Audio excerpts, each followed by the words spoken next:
கருப்பு சிவப்பு கொள்கையை தாங்கி களத்தில் பணியாற்றும் இளைஞரணி பட்டாளம் இங்கே கூடியிருப்பதை பார்க்கும்போது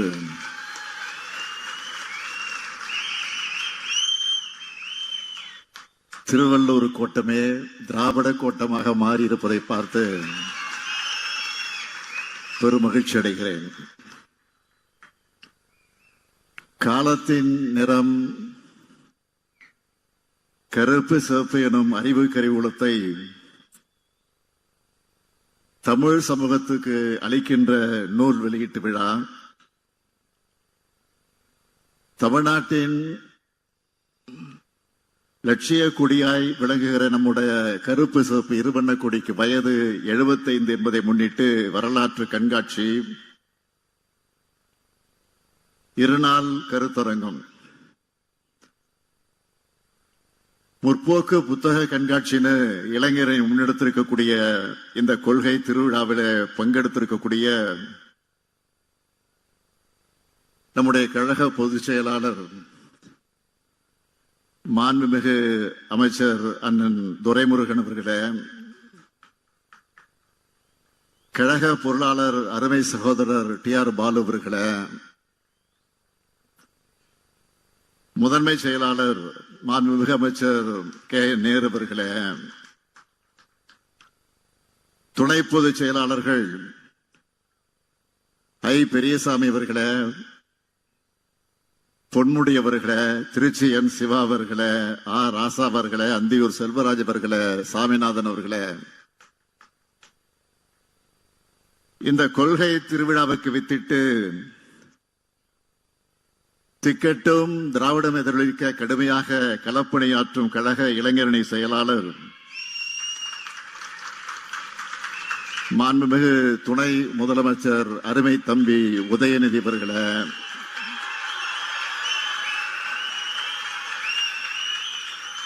இளைஞரணியின் துணை செயலாளர்களே, மாண்புமிகு அமைச்சர் பெருமக்களே, நாடாளுமன்ற சட்டமன்ற உறுப்பினர்களே, கொள்கை உறவாக துணை நிற்கக்கூடிய தோழமை இயக்கத்தினுடைய தலைவர்கள் அண்ணன் வைகோ அவர்களே, சகோதரர் செல்வ பெருந்தகை அவர்களே, தோழர்கள் முத்தரசன் அவர்களே, வீரபாண்டியன் அவர்களே, ஈஸ்வரன் அவர்களே, நவாஸ்கனி அவர்களே, வேல்முருகன் அவர்களே, அருணாச்சலம் அவர்களே, அப்துல் சமத் அவர்களே, தமிமூன் அன்சாரி அவர்களே, மேயர் உள்ளிட்ட உள்ளாட்சி பிரதிநிதிகளே, ஆற்றல் மிக்க கழகத்தின் மாவட்ட கழக செயலாளர்களே, தலைமை கழகத்தினுடைய நிர்வாகிகளே, இயக்கத்தினுடைய முன்னோடிகளே, முற்போக்கு சிந்தனைகள் கொண்ட பத்திரிகையாளர்கள், என்னுடைய பெருமதிப்பிற்குரிய இண்டு ராம் அவர்களே, நக்கீரன் கோபால் அவர்களே, அன்புக்குரிய கோபண்ணா அவர்களே, எழுத்தாளர்களே, பேச்சாளர்களே, முக்கியமாக இளைஞரணி உருவாக்கி இருக்கக்கூடிய இளம் பேச்சாளர்களே,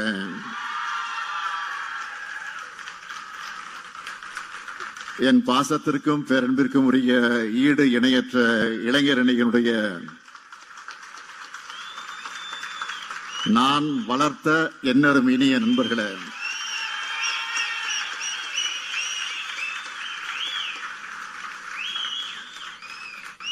என் உயிரோடு கலந்துள்ள தலைவர் கலைஞர் அவர்களின் உயிரினும் உயிரான அன்பு உடன்பிறப்புகளே, உங்கள் அனைவருக்கும் என்னுடைய அன்பான வணக்கம். திராவிட முன்னேற்ற கழகத்தோட 75ஆம் ஆண்டு பயணத்தை நினைவு கூறக்கூடிய இந்த விழாவிற்கு அறிவு திருவிழான்னு உதயநிதி பெயர் வச்சிருக்கிறார். இதைவிட பொருத்தமான தலைப்பு வேற இருக்க முடியாதுன்னு தான் சொல்லணும். கழகத்தை தொடங்கினது அறிஞர் அண்ணா. 50 ஆண்டு காலம் அதை கட்டி காத்தவர் நம்முடைய முத்தமிழறிஞர் கலைஞர். கழகத்தினுடைய முதல் தலைமையகம் பெயர் என்னன்னா அறிவகம். தலைவர் கலைஞர் கட்டிய தற்போதைய தலைமையகத்தோட பேரு அறிவாலயம். இப்படி அறிவை மையப்படுத்தி அறிவொளியை பரப்புவதையே தலையாய கடமையாக நினைச்சு இயங்கி வரக்கூடிய கட்சியோட 75ஆம் ஆண்டு கொண்டாட்டத்தை அறிவு திருவிழான்னு சொல்லாம வேற என்ன சொல்லி அழைக்க முடியும்? உலக பொதுமறை வழங்கிய வள்ளுவருக்கான இந்த கூட்டத்தில் தலைவர் கலைஞர் விரும்பிய அறிவு திருவிழாவை ஏற்பாடு செய்துள்ள இளைஞரணியின் செயலாளர் கொள்கை இளவல் தம்பி உதயநிதி அவர்களையும் அவருக்கு துணை நிற்கக்கூடிய இளைஞரணியினுடைய தம்பிமார்களையும் நெஞ்சார பாராட்டுகிறேன். தலைமை கழகத்தின் சார்பில் அவர்களை மனதார வாழ்த்துகிறேன் வாழ்த்துகிறேன் வாழ்த்துகிறேன். கடந்த ஒரு மாத காலமாக இந்த அறிவு திருவிழாவுக்கான பணிகளை தம்பி உதயநிதி அவர்கள் மும்முரமாக ஈடுபட்டு அந்த பணியை அவர் எந்த அளவிற்கு தன்னை ஒப்படைத்துக் கொண்டு பணியாற்றிக் கொண்டிருக்கிறார் என்பதை முரசொலி செய்திகள் தொடர்ந்து வந்து கொண்டே இருந்தது. நானும் சரி அப்படி என்னதான் நிகழ்ச்சி ஏற்பாடு செய்யறாங்கன்னு பார்ப்போம் அப்படின்னு காத்துக்கிட்டு இருந்தேன். நான் எதையும் கேட்கல இடையில. இந்த அறிவு திருவிழா பார்த்த பிறகு சொல்லுகிறேன், என்னுடைய நம்பிக்கை வீண் போகல என்று சொல்வதை விட, நல்லா கவனிங்க, வீண் போகல என்று சொல்வதை விட நான் நினைச்சதை விட சிறப்பாகவே ஏற்பாடு செஞ்சிருக்கீங்க. வள்ளுவர் கோட்டத்தில் என்ன சொல்றேன், தம்பி உதயநிதியோட கொள்கை பிடிப்பு மிக்க செயல்பாடுகளை பார்க்கிறப்போ ஐயன் வள்ளுவர் சொன்னாரு, மகன் தந்தை காற்றும் உதவி இவன் தந்தை என்னோற்றான் கொள்ளெனும் சொல்லின் அந்த குரலுக்கேற்ப தம்பி உதயநிதி செயல்படுகிறான்னு பெருமையோடு சொல்றேன். அந்த பெருமையோடு அவருக்கு ஒரு வேண்டுகோள் வைக்க விரும்புகிறேன். ஏன் என்னுடைய அன்பு கட்டளை என்று கூட சொல்லலாம். இந்த அறிவு திருவிழாவை இத்தோடு நிறுத்தாமல் தொடர்ந்து ஆண்டுதோறும் நீங்கள் நடத்திட வேண்டும். நிச்சயம் இளைஞர் அணி சிறப்பாக நடத்தும் என்ற நம்பிக்கை எனக்கு நிரம்ப உண்டு. முழுக்க முழுக்க சாமானியர்களால் தொடங்கப்பட்டு 1967 முதல் மாநில கட்சியா ஆட்சியை பிடிச்ச சாதனை பிடிச்ச கழக வரலாற்ற இன்று வரை மீண்டும் மீண்டும் பல்வேறு கோணங்கள்ல பல ஆய்வாளர்கள் ஆர்வத்தோடு ஆராய்ச்சி பண்ணிக்கிட்டே இருக்காங்க. ஏதோ கட்சியை தொடங்கணும், அடுத்த முதலமைச்சர் நான் தான் அறிவிச்சோம்னு நாம் ஆட்சிக்கு வரல. கழகத்தோட தலைவர்கள் இருந்து கடைகோடி தொண்டர் வர சுற்றி சுழன்று பணியாற்றினாங்க. 18 ஆண்டுகள் உயிரை கொடுத்து ஒவ்வொருத்தரும் உழைச்சாங்க.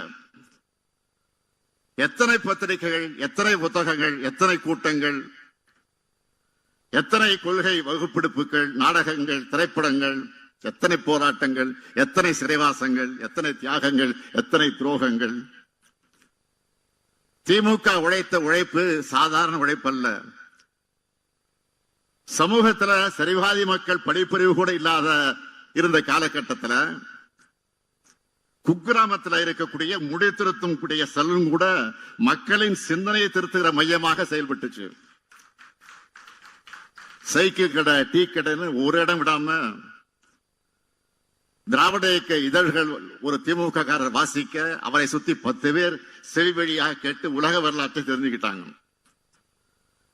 கிராமத்தில் இருக்கிறவங்களும் கியூபா புரட்சியை தெரிஞ்சு வச்சிருந்தாங்க. ரஷ்ய புரட்சி பத்தி படிச்சு ஊக்கமும் உறுதியும் பெற்றாங்க. இப்படி நாம் பெற்ற வெற்றி என்பதை இனி யாரும் படைக்க முடியாத வரலாற்று சாதனை. இந்த வரலாறு பற்றியெல்லாம் தெரியாத சிலர் நம்மை மிரட்டி பார்க்கிறாங்க. இன்னும் சில அறிவியலிகள் திமுக வெற்றி பெறுவோம்னு பகல் கனவு காண்றாங்க. திமுக போல் வெற்றி பெற திமுக போல் உழைப்பும் அறிவும் தேவை. ஒரு சூரியன், ஒரு சந்திரன், ஒரு திமுக தான். இப்படி ஒரு இயக்கம் இந்த மண்ணில் தோன்ற முடியாது. இந்த வரலாற்றையும் நம்மோட கொள்கையும் தம்பி உதயநிதி இளைய தலைமுறையினர் கொண்டு சேர்த்ததால் தான், சேர்க்கிற காரணத்தால் தான் இளைஞரணி செயலாளராக அவர் பொறுப்பேற்றதிலிருந்து லட்சக்கணக்கான இளைஞர்களை கழகத்திற்குள்ள கொண்டு வந்திருக்கிறார். அவங்களுக்கு பாசறை கூட்டங்களை நடத்தியிருக்கிறார். முரசுரையினுடைய கடைசி பக்கத்தில் பாசறை பக்கமாக மாற்றினார். கொள்கைகளை பரப்ப முத்தமிழ் பதிப்பகத்தை தொடங்கினார். தொகுதிதோறும் கலைஞர் நூலகங்களை திறக்கிறார். உங்களை போன்ற இளம் பேச்சாளரை உருவாக்கி இருக்கிறார். இப்ப இந்த அறிவு திருவிழா மூலமாக இளம் எழுத்தாளர்கள், ஆராய்ச்சியாளர்கள் உருவாக்கிட்டு இருக்கிறார். இதுதான் தந்தை பெரியார் செய்த பணி, பேரறிஞர் அண்ணா செய்த பணி, கலைஞர் செய்த பணி, நான் விரும்பும் பணி. இதை உதயநிதி செய்கிற காரணத்தால் தான் தந்தை என்பதை விட இந்த இயக்கத்தோட முதன்மை தொண்டன் என்ற வகையிலே நான் பெருமகிழ்ச்சி அடைகிறேன். இன்னைக்கு வெளியிட்டிருக்கக்கூடிய காலத்தின் நிறம் கருப்பு சிவப்பு புத்தக தலைப்பிலேயே நம்ம இயக்கம் எத்தகைய மாபெரும் அறிவு கருவூலமாக, கொள்கை தேர்வுடைய கோட்டமாக இருக்குன்னு வெளிப்படுத்தி இருக்காங்க. நம்மோட 75 ஆண்டு கால வரலாற்றையும் சாதனைகளையும் 1120 பக்கங்கள்ல உருவாக்க ஆலோசனை வழங்க நம்முடைய மதிப்பிற்குரிய சிந்தனை கருவூலம் ஐயா கா. திருநாவுக்கரசு அவர்கள், ஊடகவியலாளர்கள் திருமாவேலன் அவர்கள், விஜயசங்கர் அவர்கள், கோவை செழியன் அவர்கள் ஆகியோரையும், தொகுப்பாசிரியர் செந்தில், கருணா, திவாகர், நிறைமகேந்திரன், பிரகாஷ், கௌதம் ராஜ், பன்னீர் பெருமாள்னு எல்லோரையும் பாராட்டுறேன், வாழ்த்துறேன். திராவிட இயக்கத்துக்கு சார்பானவங்க மட்டும் இல்ல, திராவிட இயக்கத்துக்கு வெளியில இருந்து செயல்படுறவங்களும் திராவிட இயக்கத்தை விமர்சனங்களும் கூட கட்டுரைகளை எழுதியிருக்காங்க. இத்தனை கட்டுரையாளர் பார்வைகளை இப்படி ஒரு புத்தகம் உருவாகிறது மிகவும் சிறப்பு. இந்த புத்தகத்தை எல்லோரும் படிக்கணும், கண்டிப்பா படிக்கணும். இந்த நேரத்தில் இளைஞரணியினருக்கு நான் ஒரு கோரிக்கை வைக்க விரும்புகிறேன். இந்த புத்தகத்தில் இருக்கிற கட்டுரைகளை காலத்துக்கு ஏற்ற மாதிரி வீடியோக்களாக மாற்றி சோசியல் மீடியாவில் எல்லாம் இளைஞர்களுக்கும் கொண்டு போய் சேர்க்கணும். நான் ஏன் இதை சொல்றேன்னா, அன்னை சோனியா காந்தி முதல் அகில இந்திய தலைவர்கள் அனைவரும் தங்கள் பார்வையில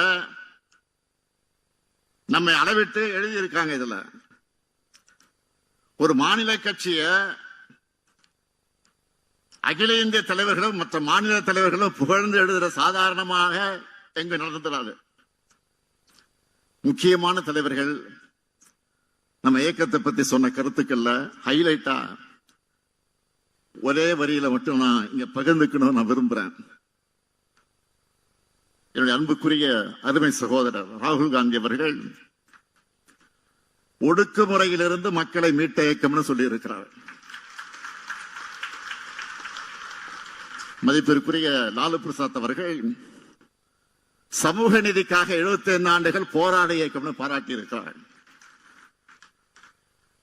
மதிப்புக்குரிய சரத்பவார் அவர்கள் கூட்டாட்சியினுடைய வலிமையான பாரம்பரியம் சொல்லி இருக்கிறார்.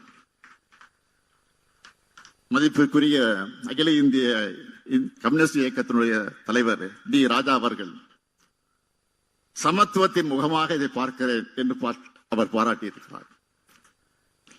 மதிப்பிற்குரிய ஃபருக் அப்துல்லா அவர்கள் மதச்சார்பின்மை மற்றும் ஒற்றுமைக்காக பயணிப்பவர்கள் சொல்லி இருக்கிறார்கள். நம்முடைய அன்பிற்குரிய அகிலேஷ் என்ன சொல்லுகிறார்? எங்களுக்கும் திமுக இருப்பது லட்சியங்களுக்கான ஒருவன் சொல்லி இருக்கிறார். சகோதரர் தேஜஸ்வி அவர்கள் பீகார் மாநிலத்தினுடைய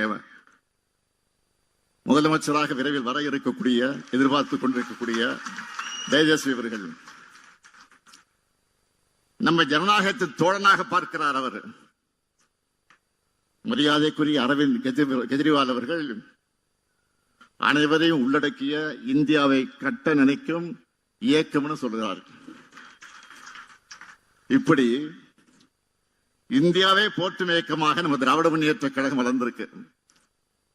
இந்த சாதனைகளும் வளர்ச்சியும் தான் பலருடைய கண்களை உறுத்துது. நாம் பேசும் சமூக நீதி, சுயமரியாதை, மாநில சுயாட்சி, கூட்டாட்சி ஆகிய கருத்துக்கள் இன்றைக்கு இந்தியா முழுமைக்கு பரவிடுச்சு. என்னடா இவங்க தமிழ்நாட்டிலே முடக்க நினைச்சா இந்தியா முழுக்க தாக்கத்தை ஏற்படுத்துறாங்கன்னு கோபப்படுறாங்க. நான் பெருமையோடு சொல்றேன், இந்த அறிவு திருவிழா திராவிடம் வெல்லும், அதை காலம் சொல்லும் என்கிற அந்த முழங்கக்கூடிய திருவிழா இது. இதை ஏற்பாடு செஞ்சிருக்கக்கூடிய, இதில் இடம்பெற்றிருக்கக்கூடிய புத்தக கண்காட்சியில இருப்பது வெறும் திமுக புத்தகங்களையும் திராவிட இயக்க புத்தகங்களையும் மட்டும் வைக்காம பொதுவுடைமை இயக்க புத்தகங்கள், அம்பேத்கரிய புத்தகங்கள், பெண்ணிணைய புத்தகங்கள், அனைத்து வகைப்பட்ட அரசியல் புத்தகங்களும் களமா முற்போக்கு புத்தக கண்காட்சியை ஏற்பாடு செஞ்சிருக்கிறாங்க.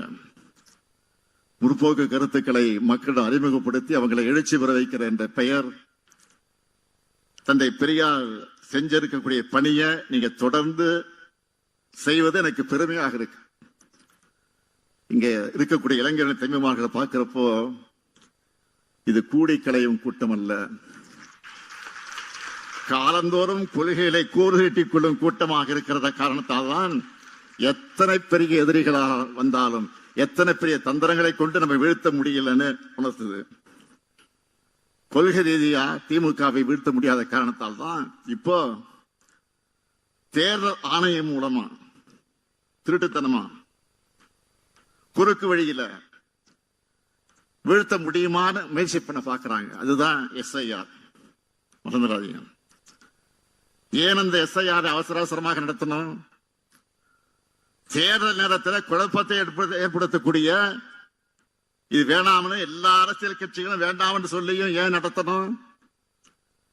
இந்த கேள்விகளுக்கு பதில் சொல்லாம, இதையெல்லாம் காது கொடுத்து கேட்காம தேர்தல் ஆணையம் SIR பணிகளை தொடங்கிட்டாங்க. இதுக்கு எதிராக சட்ட ரீதியாகவும் அரசியல் ரீதியாகவும் நாம் போராடிக்கிட்டு இருக்கோம், போராட போறோம், தொடர்ந்து போராட போறோம். அது வேற. இந்த நேரத்தில் இங்க இருக்கக்கூடிய இளைஞர்களின் தம்பிமார்கள் நான் கேட்க விரும்புவது, களத்துல வேலை செய்கிற நீங்க எந்த ஒரு போலி வாக்காளரும் இடம்பெறாம பார்த்துக்கணும். உண்மையான நம்ம வாக்காளர்கள் விடுபடாம பார்த்துக்கணும். யாருடைய வாக்குறையும் பறிபோகாம பார்த்துக்கணும். அதுக்கான களப்பணி ஆற்றணும். நம்ம இயக்க வரலாறு முழுக்கவே போராட்ட வரலாறு தான். நம்முடைய போராட்ட வரலாற்றை நினைவூட்டும் கொள்கை திருவிழா தான் இந்த அறிவு திருவிழா. முற்போக்கு விழாவா? கருப்பு, சிவப்பு, நீலம் சேர்ந்திருக்கிறப்போ எந்த காவியாலும் நம்ம எதுவும் செய்ய முடியாது. இந்தியாவின் ஜனநாயகத்தையும் தமிழ்நாட்டின் எதிர்காலத்தையும் காக்க 2019 முதல் தொடரக்கூடிய நம்முடைய பயணம் 2026 மாபெரும் வெற்றியை பெறும். திராவிட மாடல் 2.0 ஆட்சி அமையும். தந்தை பெரியாரின், பேரறிஞர் அண்ணாவின், தலைவர் கலைஞரின், இந்த முத்துவேல் கருணாநிதி ஸ்டாலின் கொள்கை வாரிசுகள் இருக்கும் வரையும் தமிழ்நாடு தலைக்குனியாது, தமிழ்நாடு போராடும், தமிழ்நாடு வெல்லும். நன்றி, வணக்கம்.